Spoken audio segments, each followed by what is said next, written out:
여러분이 주님과 함께 이 한 해를 사셨다면 하나님께 감사요, 하나님께 영광이 되는 줄 믿습니다. 올해도 많은 어려움이 여러분에게 있었을 테지만 그렇다고 전혀 우리에게 기쁜 일이 없지는 않았을 것입니다. 가장 기억에 남는 일은 어떤 것입니까? 그러나 아무래도 살다 보면 기뻐할 일보다는 근심하고 걱정할 일이 더 많은 것이 우리 인생길인가 싶습니다. 삶의 조건이나 눈에 보이는 환경을 바라보면 기뻐하며 사는 것이 그리 쉽지는 않습니다. 그러나 정말 기뻐할 일이 없기 때문에 우리가 기뻐하지 못하는 것인가? 그건 아니라고 하는 것입니다. 어떤 조건이나 환경 속에서도 우리는 꼭 기뻐할 만한 이유를 가지고 있는 사람들입니다. 시골에 가면 밤에 하늘을 바라보면 하늘 가득한 별빛을 볼 수 있습니다. 그러나 도시에서는 하늘을 올려봐도 별빛을 찾기 쉽지 않습니다. 별빛이 없기 때문이 아니라 도시의 불빛 때문에 별이 희미하게 가려졌기 때문인 것입니다. 그것처럼 진짜 기쁨 아닌 것이 진짜 기쁨인 것처럼 기쁨의 근원을 가리고 있기 때문에 우리가 참으로 기뻐할 이유를 찾지 못하는 것이 아닐까, 그렇게 생각해 봅니다. 성경에 보면 기쁨에 관련된 말이 무려 450회 이상 나오고 있습니다. 데살로니가 전서 5장 16절에서 18절 말씀 보시면 항상 기뻐하라, 쉬지 말고 기도하라, 범사에 감사하라, 이것이 그리스도 예수 안에서 너희를 향하신 하나님의 뜻이니라고 말씀하고 계십니다. 항상 기뻐하고 쉬지 말고 기도하고 범사에 감사하는 것, 이게 하나님의 뜻이라는 것입니다. 그 중에서도 항상 기뻐하라는 말이 가장 먼저입니다. 기뻐할 수도 있고 기뻐 안 할 수도 있다가 아니라 기뻐하며 살아야 하는 것이 하나님의 뜻이라고 단정적으로 말씀하고 있습니다. 하나님께서 우리에게 기뻐하라고 말씀하셨다면 환경이나 조건이나 사람이나 이 모든 것을 넘어서 진정으로 기뻐할 수밖에 없는 이유가 있기 때문에 그렇게 말씀하셨을 것입니다. 슬퍼하지 말고 기뻐해, 얼굴에 미소를 좀 띄워봐, 좀 웃어보라고 하나님은 억지로 우리에게 몰아치시는 분이 아니십니다. 기뻐하라고 말씀하셨으면 기뻐할 만한 이유와 근거가 있기 때문에 우리에게 그렇게 명하시는 것입니다. 지금까지 우리가 누가복음을 보았을 때 복음 전도는 주로 예수님이나 예수님의 12제자를 통해서 움직여진 것을 볼 수 있습니다.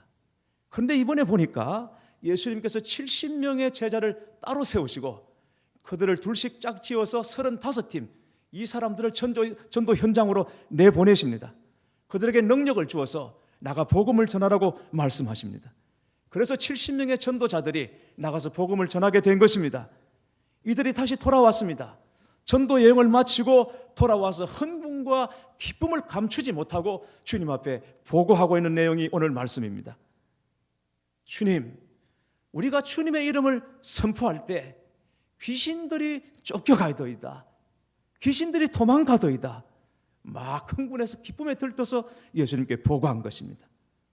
여러분, 지금도 우리가 복음을 전하다 보면 선교지, 전도 현장에서 이런 일들이 일어납니다.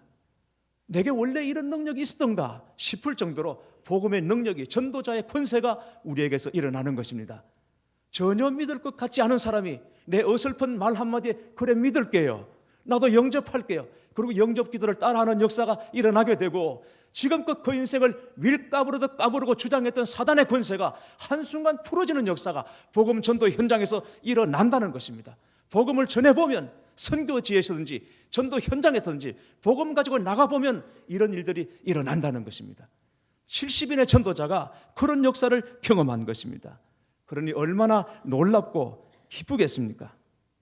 그래서 기뻐 들떠서 예수님께 귀신이 쫓겨가다이다, 그리고는 보고했던 것입니다. 그러나 이들이 기뻐하는 것은 단지 귀신이 쫓겨난 것 때문만은 아닙니다. 12제자가 하지 못한 일을 그들이 했기 때문입니다. 사실 70인의 제자는 12제자에 대해서 열등감을 가지고 있었을 것입니다. 존재감이 다릅니다. 12제자는 그 이름이 나와요. 베드로, 요한, 야고보, 가룟 유다까지 이름이 나옵니다. 그러나 70인의 제자는 이름이 나오지 않습니다. 70이라는 숫자로 뭉뚱그려 버렸습니다. 누가 누군지 그 면면을 알 수 없습니다. 그러니까 12제자에 대해서 이 70인의 제자들은 열등감을 가지고 있었을 것입니다. 그러나 12제자는 귀신을 쫓지 못했습니다.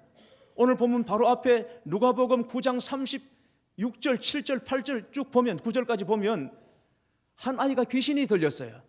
그래서 그 아버지가 아이를 데리고 왔습니다. 제자들에게 데리고 왔습니다. 제자들에게 귀신을 쫓아달라고 부탁했습니다.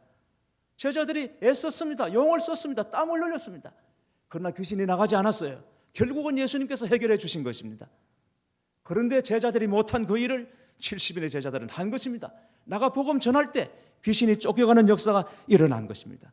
그래서 기뻐 들떠서 보고했을 때 그 보고를 듣고 있는 12명의 제자들의 마음이 어떠했을까요? 같이 기뻐했을까요? 그렇지 못했을 것입니다. 상대적으로 70인의 제자들은 들떠서 우월감에 빠져서 기뻐했습니다. 예수님은 제자들 안에 있는 이 미묘한 감정을 보시고는 제자들이 진짜 기뻐해야 될 일이 무엇인지를 바로 말씀해 주시는 것입니다. 오늘 본문 18절, 20절 말씀을 다시 한번 보시겠습니다. 예수께서 이르시되 사단이 하늘로부터 번개같이 떨어지는 것을 내가 보았노라. 내가 너희에게 뱀과 전갈을 밟으며 원수의 모든 능력을 제어할 능력을 주었으니 너희를 해칠 자가 결코 없으리라. 그러나 귀신이 너희에게서 항복하는 것으로 기뻐하지 말고 너희 이름이 하늘에 기록된 것으로 기뻐하라 하시니라. 제자들은 귀신이 쫓겨난 것 가지고 12제자도 못한 일 우리가 해냈어요. 우리가 전할 때 그런 일이 일어났어요. 귀신이 쫓겨난 것 가지고 자랑했을 때 예수님께서는 그 자랑을 인정해 주십니다. 복음 전하는 현장에서 귀신이 쫓겨나는 놀라운 역사가 일어나는 것을 일단은 인정해 주시고, 그러나 제자들이 진짜 기뻐할 것은 그것보다는 제자들의 이름이 하늘에 기록된 것, 그것으로 기뻐하라고 말씀해 주시는 것입니다. 모든 능력이나 기사보다 더 중요한 것은 하나님의 자녀로 구원받은 하나님의 백성으로 그 이름이 생명책에 기록된 것입니다. 이걸 생각하면 걸어갈 때나 앉았을 때나 누웠을 때나 자다가 깨어서도 기뻐할 일인 것입니다. 여러분 기쁘십니까? 여러분 정말 기쁘십니까? 내가 죽을 죄에서 구원받아 하나님의 자녀가 되었고 내 이름이 하늘 생명책에 기록이 되어서 그 누구도 그 무엇으로도 지울 수 없는 하나님의 친백성으로 살아가고 있다라는 것, 이게 여러분에게 진정 기쁨이 되십니까? 이게 그 어떤 조건이나 환경을 뛰어넘는 절대 우선임을 여러분은 믿으십니까? 하박국 선지자의 고백은 우리가 무엇으로 기뻐해야 하는가, 이것을 분명히 말해주고 있습니다.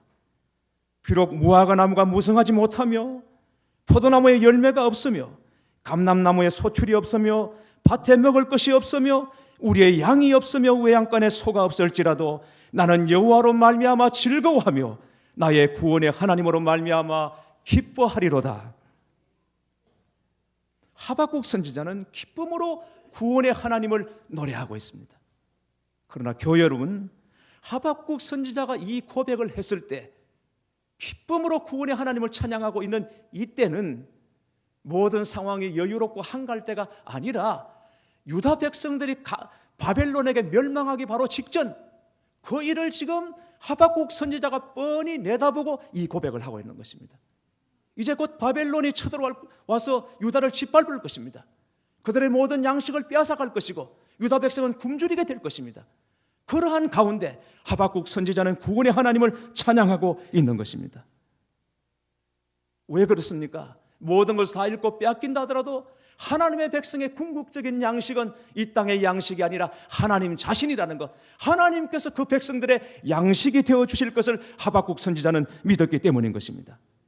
자신에게 환난날이 다가와서 무화과나무, 포도나무, 감람나무에 열매 소출이 없고 우리의 양이 없고 외양간에 소가 없을지라도 나는 여호와 안에서 기뻐하며 구원의 하나님을 즐거워할 것이라고 선언하고 있는 것입니다.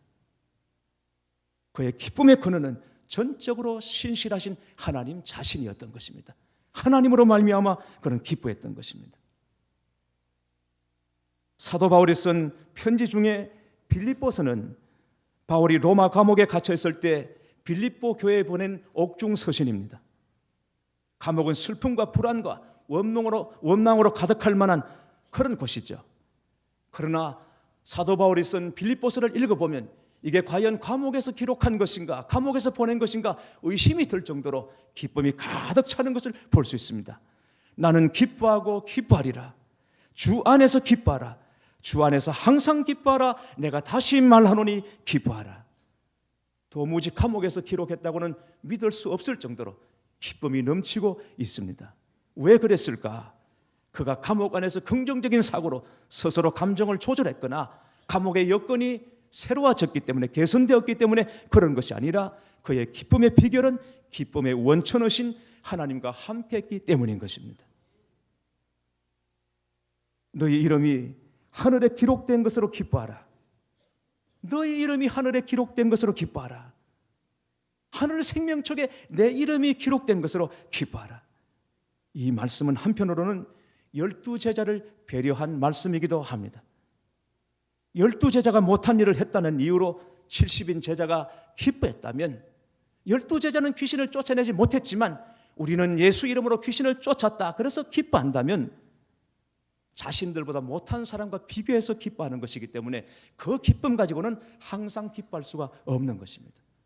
어쨌든 조금이라도 다른 사람보다 내가 나은 것이 있어야, 비교해서 좀 우월한 것이 있어야 기뻐하지, 그러지 못하면 그 기쁨은 사라지고 마는 것이, 그래서 온전한 기쁨이 아닌 것입니다. 이건 진짜 기뻐할 이유가 아닌 것입니다. 항상 기뻐할 이유가 아닌 것입니다. 12제자는 귀신을 쫓아내는데 실패했다더라고. 그렇다고 낙심하거나 좌절하거나 부끄러워할 이유가 없는 것이죠. 12제자든 70인의 제자든 모든 제자가 기뻐해야 될 이유는 오직 그들을 구원하신 하나님의 이름, 구원의 능력인 것입니다. 그것만으로 기뻐해야 하는 것입니다. 예수님은 제자들이 주님의 이름으로 복음을 전하고 능력을 행할 때 사탄이 하늘에서 떨어지는 걸 보셨다고 말씀하셨습니다. 그리고는 제자들에게 너희를 해칠 자가 결코 없으리라. 다시는 너희를 해칠 자가 결코 없으리라. 여러분, 우리를 해칠 자가 없다고 주님 말씀하십니다. 그러나 이 말씀을 오해하시면 안 됩니다. 이 말씀이 앞으로 제자들의 삶에 전혀 고난이 없을 것이다, 그런 의미는 아니기 때문인 것입니다. 믿는 자도 고난을 경험합니다. 이 세상에 고난을 당하지 않은 사람은 아무도 없습니다. 그러나 내가 하나님의 백성으로 살아가다가 고난을 겪고 있다면, 그리고 겪었다면 그 고난의 의미는 달라지는 것입니다. 군인이나 경찰들은 공을 세우면 훈장이나 포장을 받아요. 그래서 경찰관들의 가슴에, 군인들의 가슴에 사각형의 울긋불긋한 알록달록 작은 훈장들이 달려 있습니다. 개인에게는 영광입니다. 보는 이들에게도 굉장히 멋있게 보여집니다. 그러나 여러분, 그 훈장이라는 것이 결국은 뭘 말하는 것이겠습니까? 나라에서 군인들에게, 경찰관들에게 훈장, 포장을 그냥 주는 것입니까?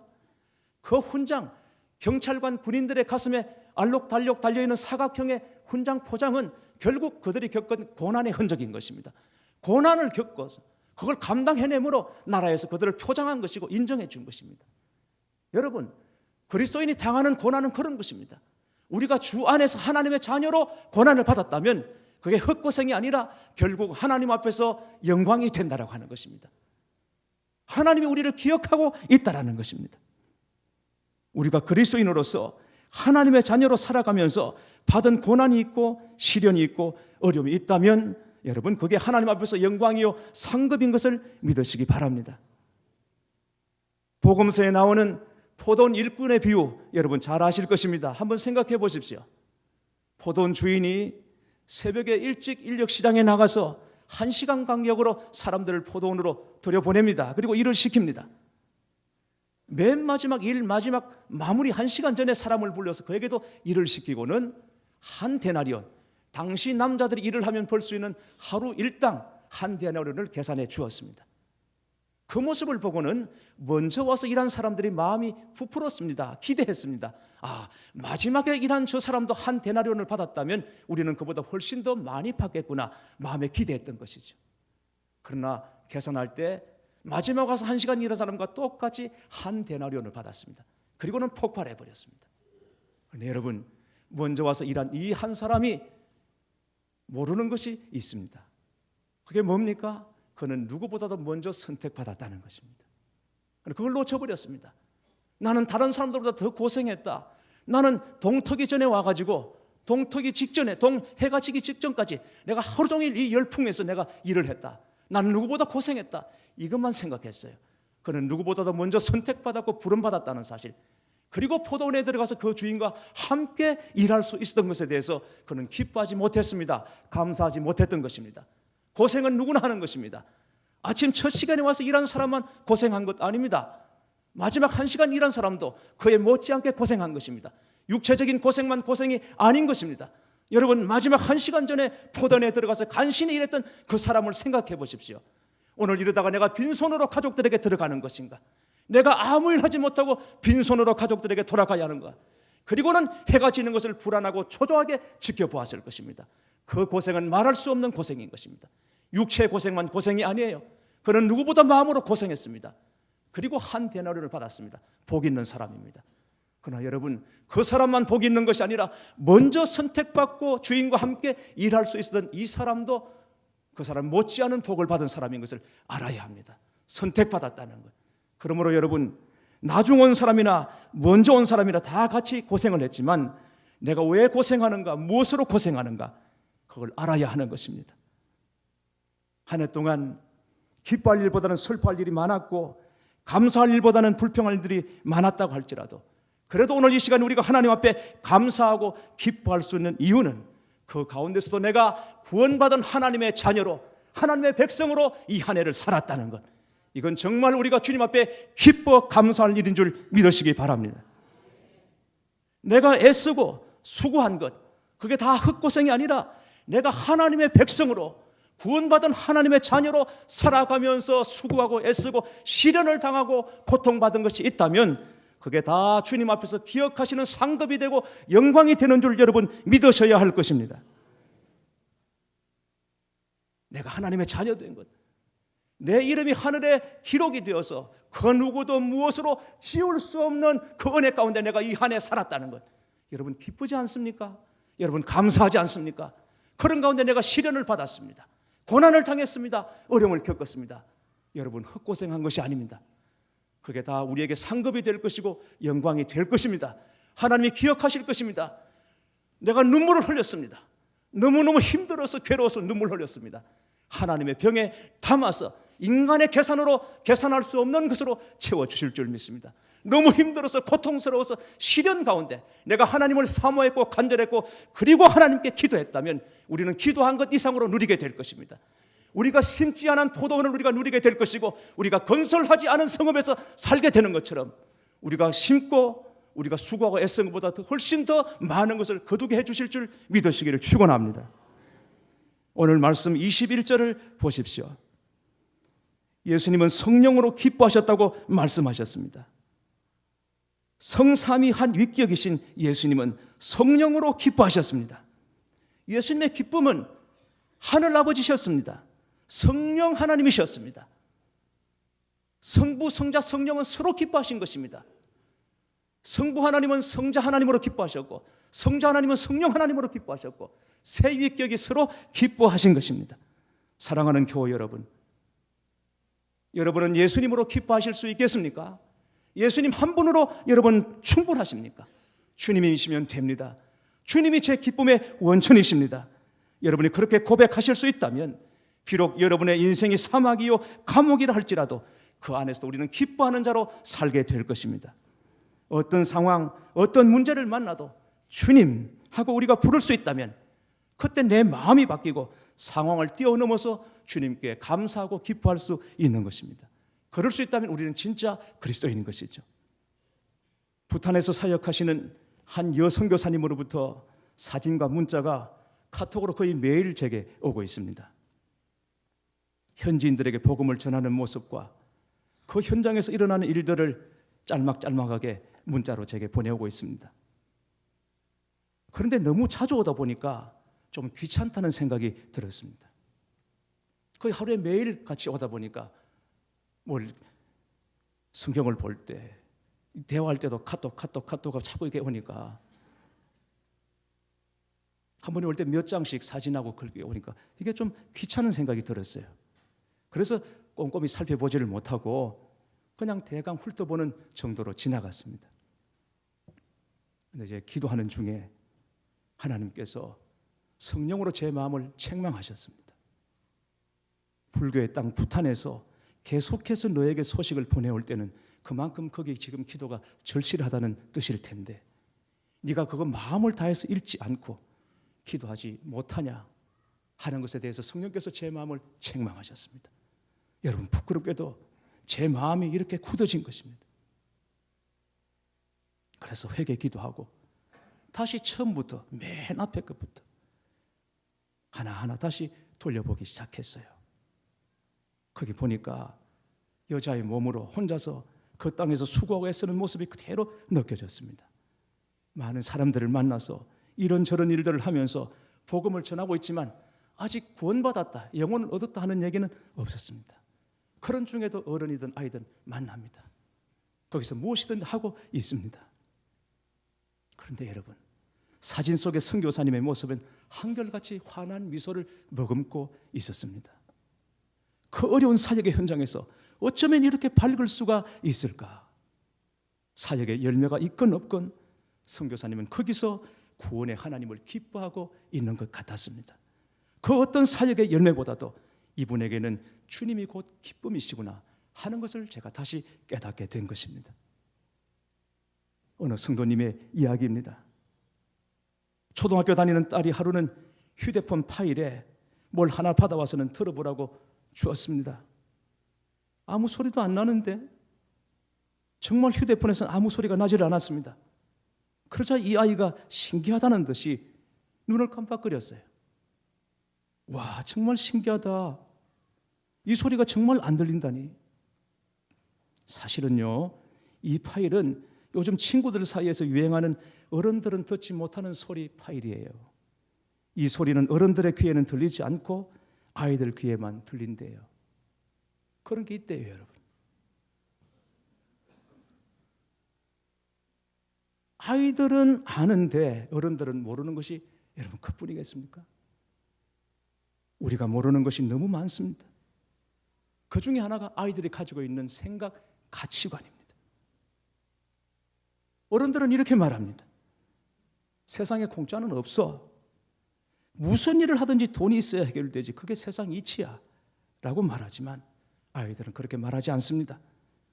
돈 없어도 먹고 입고 사는 것 다 공짜로 할 수 있어요. 돈 없어도 얼마든지 필요한 것 가질 수 있고 지금 우리가 그렇게 살고 있잖아요. 우리에게는 돈이 중요한 게 아니라 엄마, 아빠가 중요해요. 엄마, 아빠만 계시면 우리는 뭐든지 할 수 있거든요. 여러분, 이게 아이들의 생각입니다. 아이들의 가치관입니다. 맞는 말 아닙니까? 우리도 옛날에는 그렇게 살았습니다. 신앙생활도 마찬가지라고 생각합니다.